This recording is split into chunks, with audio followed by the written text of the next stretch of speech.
Hai guys, jumpa lagi di M Cinema. Kali ini M mau mereview alur cerita film Through My Window yang baru dirilis tahun 2022 ini. Sama seperti film After, film ini merupakan hasil adaptasi dari tulisan di situs online, yaitu Wattpad.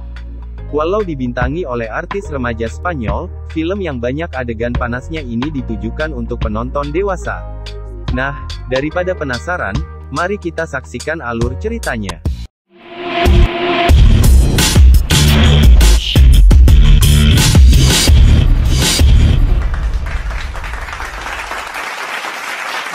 Kisah film ini menyoroti remaja perempuan bernama Raquel diperankan Clara Gel, yang tinggal di sebuah rumah sederhana di Barcelona, Spanyol. Ia menaruh obsesi kepada tetangganya, Ares, yang tinggal di rumah megah seberang rumahnya. Kehidupan mereka sangatlah jauh berbeda.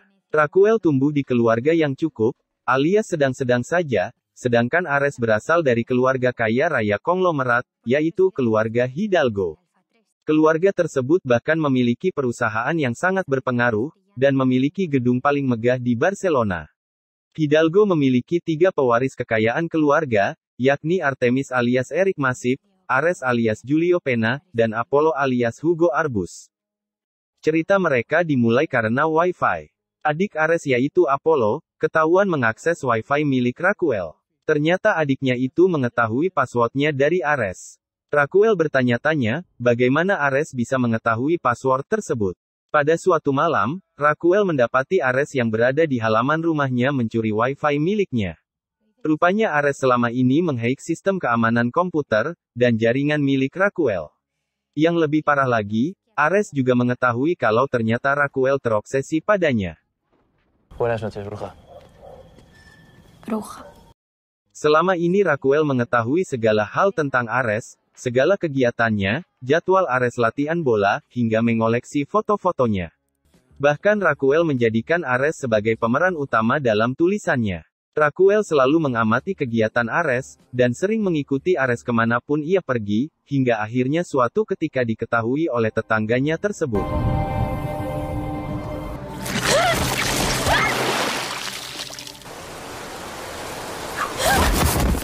Kala itu juga, Raquel mengaku menyukai Ares dan menginginkannya. Tapi Ares tak langsung menanggapi. Porque me gustas. Pada malam hari, Raquel mencopot Wi-Fi-nya sehingga tak lagi bisa diretas Ares. Namun, Ares memiliki rencana lain. Ia masuk ke kamar Raquel lewat jendela dan menyalakan kembali Wi-Fi tersebut. Mencolok kabel Wi-Fi bukan satu-satunya hal yang dilakukan Ares. Di sana, ia menggoda Raquel, hingga Raquel terangsang. Namun Ares langsung meninggalkannya, ketika Raquel keenakan meminta lebih. Disfruta de la lectura, bruja. No me llames así. Raquel memutuskan balas dendam kepada Ares. Ia datang ke sebuah acara di klub malam, dan melakukan hal yang sama, yakni menggoda Ares, lalu meninggalkannya ketika berharap lebih. Hubungan mereka mulai terjalin secara tidak sengaja, ketika Ares dan Raquel saling menggoda satu sama lain. Suatu hari, Raquel mendatangi rumah Ares untuk mengembalikan handphone pemberian Ares. Saat itu untuk pertama kalinya mereka berciuman dan bermantap-mantap. Keduanya pun melakukan hal tersebut berulang kali, hingga Raquel merasa ada yang salah dengan Ares, dan membuatnya emosi. Namun, semakin mengenal Ares dan melakukan banyak hal bersamanya, Raquel justru merasa nyaman, meskipun berulang kali Ares menyakiti hatinya. Pernah tersirat dalam diri Raquel untuk melupakan Ares, tapi hal itu tidak bisa ia lakukan.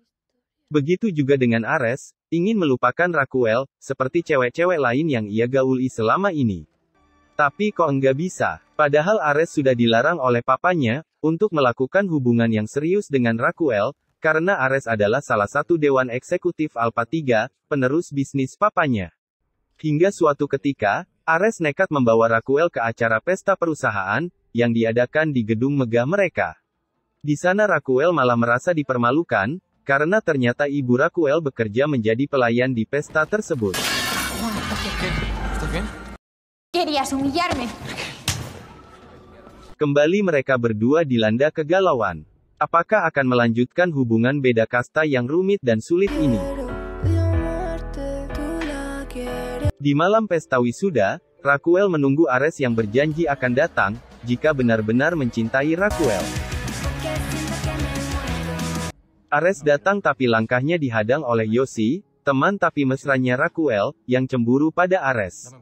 Mereka bertengkar, dan Yoshi memukul Ares hingga terjatuh ke dalam kolam renang. Yoshi pergi meninggalkan Ares yang setengah pingsan tenggelam dalam air kolam. Yoshi mendatangi Raquel dan memberitahu apa yang terjadi. Raquel segera lari ke kolam renang dan menolong Ares. Ares segera dilarikan ke rumah sakit. Di rumah sakit, Dr. Shera memberitahu kalau Ares mengalami shock anafilaksis parah, dan dirawat di ruang ICU. Setelah beberapa hari dirawat, akhirnya Ares sadar. Ares langsung menyatakan cintanya pada Raquel. Sejak kejadian di kolam itu, segalanya berubah. Papa Ares mulai melunak, dan membiarkan hubungan putranya dengan Raquel. Ares memisahkan dirinya dari bisnis Alpha 3, dan meneruskan cita-citanya kuliah di kedokteran. Di akhir cerita, Ares memberitahu Raquel sebuah rahasia. Ternyata, dulu Ares sengaja merusak wifi-nya sendiri, agar bisa bertemu dengan Raquel. Gara-gara wifi, semua jadi begini. Film pun berakhir dengan happy ending. Nah, gimana review filmnya? Kalau kalian suka, jangan lupa untuk like, subscribe, dan klik lonceng notifikasi, agar tidak ketinggalan video-video terbaru dari kami. Terima kasih sudah menonton.